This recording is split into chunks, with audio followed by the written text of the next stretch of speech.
इमाम इब्न तैमिया रहमहुल्लाह की हक गोई तातारी नौ-मुस्लिम सरदार काज़ान ने शहर दमिश्क पर धावा बोल दिया था।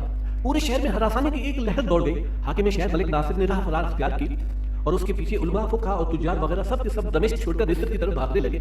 अफरा तफरी के इस आलम में हजरत इमाम इब्न तैमिया रहमहुल्लाह ने एक वफद तरतीब देकर काज़ान से मुलाकात की। अल्लाह के इस शेर ने बड़ी बेबाकी के साथ कहा, काज़ान तुम मुसलमान होकर हमारे साथ ऐसा नाज़ेबा सलूक कर रहे हो, हालांकि तुम्हारे काफिर बाप दादा ने कभी ऐसा नारवा बर्ताव हमसे नहीं किया। उन्होंने वादा किया और उसको निभाया, तुमने वादा करके तोड़ दिया।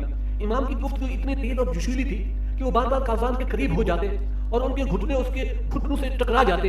इस शिद्दत गुफ्तार को देखकर अराकीन वफद देशा हो गया था कि काज़ान इमाम इब्न तैमिया रहमहुल्लाह को कत्ल करने का हुक्म दे देगा। फिर कुछ देर बाद काज़ान के हुक्म से दस्तरखान चुन दिया गया। वफद के तमाम लोग खाने में शरीक हो गए, लेकिन इमाम मौसूफ ने इनकार कर दिया। काज़ान ने वजह दरियाफ्त की तो आपने साफ साफ कह दिया, दस्तरखान की तमाम चीज लूट मार और गारत गरी के माल से बनी है, मुझे ये हराम खाना नहीं खा सकता।